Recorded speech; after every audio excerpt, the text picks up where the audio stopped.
सिलीगुड़ी के हाकिमपाड़ा की रहने वाली 53 वर्षीय आनंदिता चटर्जी ने महज 30.50 सेकंड में हॉली बाइबल की 66 पुस्तकों के नाम सुनाकर इंडिया बुक ऑफ रिकॉर्ड्स में IBR अचीवर का खिताब हासिल की है। खास बात यह है कि इससे पहले यह रिकॉर्ड 36 सेकंड का था और वह भी कम उम्र के प्रतिभागी के नाम दर्ज था। आनंदिता की इस उपलब्धि की पूरे सिलीगुड़ी शहर में चर्चा है। आनंदिता चटर्जी सिलीगुड़ी की जानी मानी रविंद्र संगीत कलाकार है और लंबे समय से संगीत, नृत्य व सामाजिक कार्यों से जुड़ी हुई है। धार्मिक और साहित्यिक विषयों में भी उनकी गहरी रुचि है।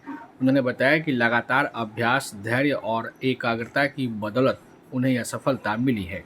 उनका अब दूसरा लक्ष्य 15 सेकंड के भीतर 66 पुस्तकों के नाम सुनाकर वर्ल्ड बुक ऑफ रिकॉर्ड्स में अपना नाम दर्ज कराना है। ইন্ডিয়ান বুকস অফ রেকর্ডসে আমি বাইবেলের যে ৬৬টি পুস্তক আছে সেই ৬৬টি পুস্তক ওল্ড টেস্টিমনি এবং নিউ টেস্টিমনি এই যেই সিরিয়ালগুলো ছিল সেটাকে আমি 30 সেকেন্ডে কমপ্লিট করার জন্য আমার নাম উঠেছে। এজ ছিল ঠিক জানা নেই, তবে আমার এজের থেকে অনেক কম এবং সে 36 কমপ্লিট করেছিল। সেকেন্ড একদম 36 সেকেন্ডসে। আর এই মুহূর্তে দেখা যাচ্ছে যে তোমার হয়তো অনেক পুরস্কার, মূলত কি বিষয়ে? আমি একজন রবীন্দ্রসঙ্গীত শিল্পী। আমার বয়স 53। আমার এই গানের জগতে 49 ইয়ার্স পর্যন্ত হয়ে গেছে। আমি শিখিনি এরকম কোনো শিল্পী নেই। সুচিত্রাদি থেকে বর্তমানে স্বাগতাদি সবাই আমার গুরু। তো রবীন্দ্রনাথ আমার জীবনে সবসময় রক্তে মিশে আছে। তো এই বিশ্বকবি যিনি যেইভাবে আজকে আমাদের কাছে, তো এরকমও মনে হয়েছিল যে কিছু তো করি, কিছু তো করি। তাই এটা আমার ১ম প্রভুকে গ্লোরিফাই করার জন্যই এই কাজটা, কারণ প্রভু যিশুকে নিয়ে আমি অনেক কাজ করছি। আর আমার এই পুরস্কার বাড়িতে যত দেখতে পাবে সব রবীন্দ্রনাথের ওপরে, গানের ওপরে। আমি একসময় ছোটবেলায় নাচও করতাম। তো এই গানের পুরস্কারটা আমি নর্থ বেঙ্গল থেকে পাওয়া এবং কলকাতা থেকে পাওয়া, সর্বভারতীয় থেকে পাওয়া সব জায়গা থেকে আমি বেস্ট অ্যাচিভমেন্টটা পেয়েছি এবং আমি গোল্ড মেডেলিস্ট একজন গানের।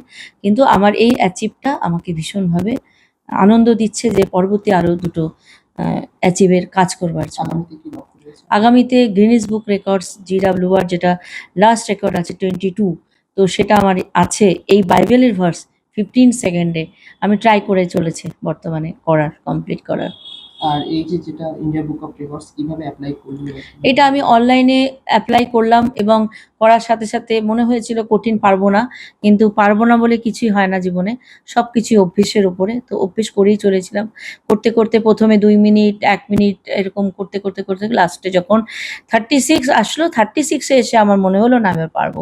তো 30তে, এবং এটা 30 সেকেন্ডে শুধু ধরর করে বললেই হবে না, প্রত্যেকটা শব্দকে ওরা যাতে বুঝতে পারে, ওরা যাতে মিলিয়ে মিলিয়ে দেখতে পারে, ঠিক সেইভাবেই করতে হবে এবং সেইভাবেই আমার হয়েছিল বলে আজকে আমি কবে পেয়েছি। অ্যাপ্লাই করলে? আমি এটা মার্চ মাসে অ্যাপ্লাই করেছিলাম, ফার্স্ট উইকে, সেকেন্ড উইকের দিকে। আর আমার এই অ্যাচিভের রেজাল্টটা এসেছিল মার্চের এন্ডে। যারা খুব দ্রুত হার মানে তাদের উদ্দেশ্যে কি বলবো? যারা খুব দ্রুত হার মানে তাদের উদ্দেশ্যে বলবো, জীবনে হার আসবে কিন্তু জিততে হবে, কারণ হারের পরে জিত আসে। রবীন্দ্রনাথের আমাদের গানেও আছে যে কালোর পরে সাদা আসে, জন্মের পরে মৃত্যু আসে, কিন্তু সেটা সাইকেল হয়। কাজে কিছু হারার বলে কিছু নেই, মানে হারছো মানে তোমার জেতার সময় এসেছে। তোমাকে জিততে হবে, তার জন্য তোমাকে ধরে রাখতে হবে। নাম বলছো? আমার নাম অনিন্দিতা চ্যাটার্জি, আমি শিলিগুড়িতে থাকি। रॉयलॉक सिलीगुड़ी में आ गया है जंबो ऑफर। स्टाइलिश सोफा सिर्फ 22,000 से और प्रीमियम बेड सिर्फ 15,000 से। Recliner, dining, home decor, office और आउटडोर फर्नीचर पर 70% तक की छूट। आज ही आई सालूगाड़ा के पास, सेवोक रोड, सिलीगुड़ी। कॉल करें 7076969111। सपने पहले कागज पर बनते हैं, फिर कंक्रीट और स्टील में ढलते हैं। हर नक्शा एक नई उम्मीद जगाता है और हर ईंट और सरिया उस उम्मीद को हकीकत की ओर करीब ले आता है। एक ऐसा एहसास जैसे कल ही सुकून और शान दोनों एक ही छत के नीचे मिलेंगे। ये बस एक बिल्डिंग नहीं, बल्कि एक कहानी है। Luxentra designed my modular kitchen. and my walk-in wardrobe. Meet our designer today at Luxentra Siliguri.